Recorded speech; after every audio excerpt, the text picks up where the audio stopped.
हिंदू धर्म में विश्वकर्मा को निर्माण एवं सृजन का देवता माना जाता है। चारों युगों में कई नगर, कई भवन, कई अस्त्रों का निर्माण विश्वकर्मा द्वारा उल्लेखित है। यदि कालक्रम से देखें तो सतयुग में स्वर्गलोक, त्रेता युग में लंका, द्वापर युग में द्वारिका और कलयुग में हस्तिनापुर। कलयुग से प्रारंभ से तुरंत पहले हस्तिनापुर और इंद्रप्रस्थ नगर का निर्माण उन्होंने किया था। कहा जाता है कि जगन्नाथपुरी के जगन्नाथ मंदिर में स्थित कृष्ण, सुभद्रा और बलराम की 3 विशाल मूर्तियों का निर्माण भी भगवान विश्वकर्मा द्वारा हुआ था। भगवान कृष्ण द्वारा बनवाई गई सुदामापुरी का निर्माण भी एक दिन में भगवान विश्वकर्मा जी ने कर दिया था। रावण के अनोखे पुष्पक विमान का भी आविष्कार भगवान विश्वकर्मा ने किया था। और ऐसा कहा जाता है कि आज तक जितने भयानक अस्त्र हुए हैं, जैसे कि इंद्र ने ऋषि दधीची से उनका हड्डियां का दान लेकर अपना वज्र जो बनवाया था वो भगवान विश्वकर्मा द्वारा बनवाया था। इसके साथ ही भगवान शिव का त्रिशूल, भगवान विष्णु का सुदर्शन चक्र और यमराज के कालदंड जैसे अति भयंकर अस्त्रों का निर्माण भी विश्वकर्मा जी ने ही किया था। यदि आधुनिक भाषा में कहें तो दुनिया के सबसे पहले इंजीनियर भगवान विश्वकर्मा जी थे। आइए जरा एक नज़र डालते हैं कि भगवान विश्वकर्मा जी के पूजा का महत्व क्या है और उनकी पूजा की कैसे जाती है। ऐसी मान्यता है कि विश्वकर्मा की पूजा करने वाले व्यक्ति को कभी भी किसी तरह की कोई कमी नहीं रहती और भगवान विश्वकर्मा की पूजा से व्यक्ति के व्यापार में वृद्धि होती है और उनकी सभी मनोकामनाएं पूर्ण होती है।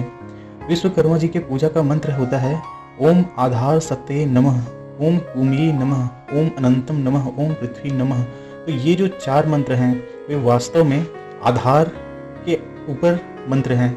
जैसे कुम हो गए, अनंत हो गए, पृथ्वी हो गए और आधार शक्ति, तो ये सभी चीजें पृथ्वी तत्व को निरूपित करती हैं।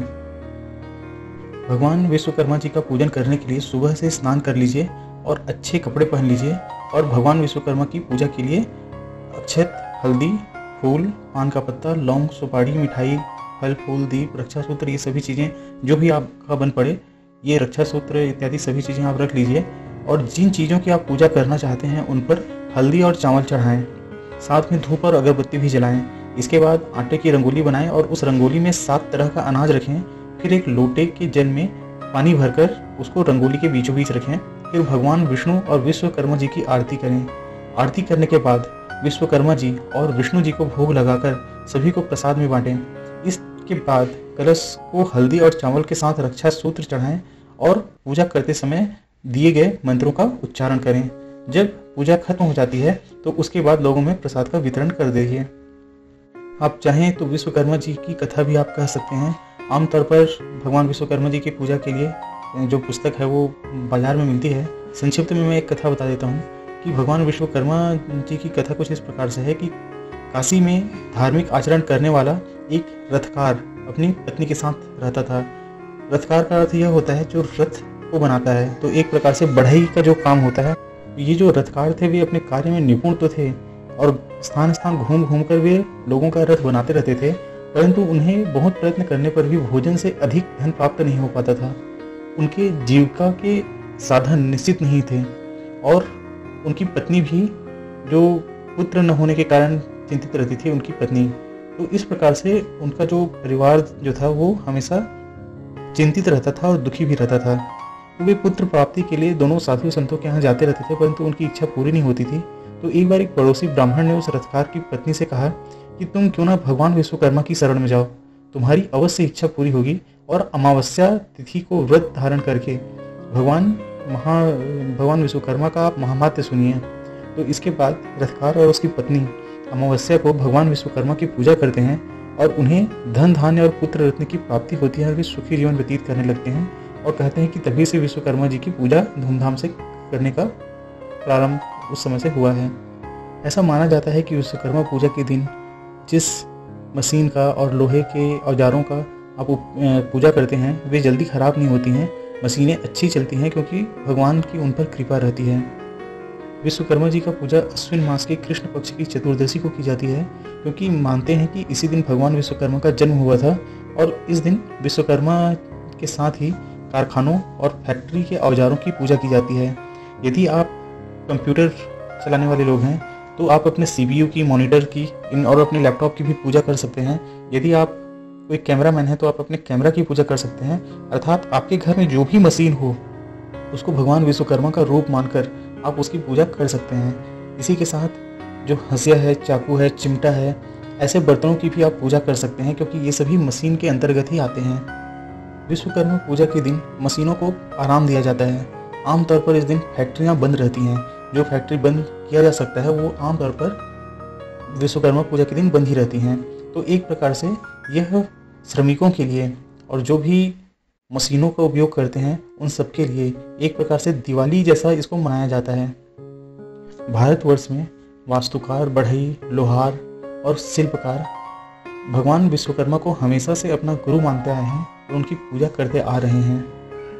वैसे तो विश्वकर्मा पूजा 17 सितंबर को सभी कारखानों में, उद्योगों में और जहाँ भी मशीनों का उपयोग होता है वहाँ सभी जगह में विश्वकर्मा पूजा मनाया जाता है।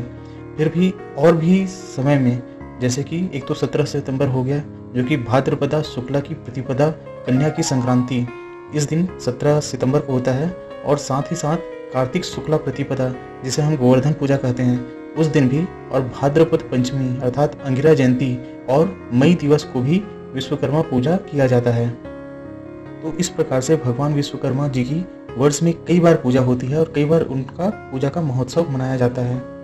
भगवान विश्वकर्मा के प्रकट होने के बहुत से वर्णन हैं, बहुत से उनके अवतार माने जाते हैं। जैसे स्कंद पुराण की अगर मैं बात करता हूँ तो स्कंद पुराण के काशी खंड में महादेव जी माता पार्वती से विश्वकर्मेश्वर लिंग की प्रकट होने की कथा कहते हैं, और उसमें ये कहते हैं कि प्रत्यक्ष आदि ब्रह्म विश्वकर्मा त्वष्टा प्रजापति का पुत्र सबसे पहले उत्पन्न होता है और वह सब कार्यों में निपुण था। हिंदू धर्म में पुराणों के अनुसार भगवान विश्वकर्मा का प्रागट्य या जन्म कुछ इस प्रकार से हुआ कि भगवान विष्णु जो थे उनके नाभि से कमल निकला और वहाँ पर ब्रह्मा जी प्रकट हुए जिनके 4 मुख थे, और ब्रह्मा जी के पुत्र का नाम था वासुदेव। वासुदेव धर्म की वस्तु नाम की स्त्री से जन्मे हुए 7वें पुत्र थे, अर्थात ब्रह्मा जी के 7वें पुत्र जो थे वो वासुदेव थे, और इनकी पत्नी का नाम आंगीरसी था, और इन्हीं से वासुदेव जो है वो उनसे एक पुत्र होता है जिनका नाम था ऋषि विश्वकर्मा। अपने पिता वासुदेव की तरह विश्वकर्मा भी वास्तुकला के आचार्य बनते हैं, और भगवान विश्वकर्मा अपनी पिता की तरह ही वास्तुशास्त्र के मानने वालों के द्वारा हमेशा पूजे जाते हैं। कुछ अन्य कथाओं के अनुसार यह भी माना जाता है कि विश्वकर्मा जी का जन्म देवताओं और राक्षसों के बीच हुए समुद्र मंथन से हुआ है। यदि हम वेदों में देखें तो ऋग्वेद में विश्वकर्मा सूक्त नाम से 11 ऋचाएं लिखी गई हैं, जिनके प्रत्येक मंत्र पर लिखा है ऋषि विश्वकर्मा भवन देवता इत्यादि। यही सूक्त यजुर्वेद अध्याय 17 सूक्त मंत्र 16 से 31 तक 16 मंत्रों में आया है। ऋग्वेद में विश्वकर्मा शब्द का एक बार इंद्र और सूर्य के विशेषण बनकर भी प्रयोग किया गया है, परंतु पुराणों में और महाभारत में विश्वकर्मा को प्रभात का पुत्र मानते हैं। जैसे कि ये श्लोक जो आप देख रहे हैं उसका अर्थ यह है कि महर्षि अंगिरा के ज्येष्ठ पुत्र बृहस्पति की बहन भुवना जो ब्रह्म विद्या जानने वाली थी, वही अष्टम वसु महर्षि प्रभास की पत्नी बनी, और उसने संपूर्ण शिल्प विद्या के ज्ञाता प्रजापति विश्वकर्मा को जन्म दिया। शिल्प शास्त्रों का ज्ञाता वह ईश्वर विश्वकर्मा देवताओं का आचार्य है, संपूर्ण समृद्धियों का जनक है, और वह प्रभास ऋषि का पुत्र है और अंगिरा के ज्येष्ठ पुत्र का भांजा है। पुराणों में कई विश्वकर्मा का वर्णन है, अर्थात ऐसा माना जाता है कि कई विश्वकर्मा हुए हैं। तो आप ये समझ सकते हैं कि विश्वकर्मा के गुणों को धारण करने वाले श्रेष्ठ पुरुष को विश्वकर्मा की उपलब्धि से या उपाधि से अलंकृत किया जाने लगा। आशा करता हूँ कि ये वीडियो आपको भगवान विश्वकर्मा के बारे में जानकारी उपलब्ध कराने में सक्षम रहा होगा। वीडियो को लाइक और शेयर जरूर करें और हमारे चैनल को सब्सक्राइब करना न भूलें। आपको और आपके परिवार को विश्वकर्मा जयंती की हार्दिक शुभकामनाएं। जय हिंद।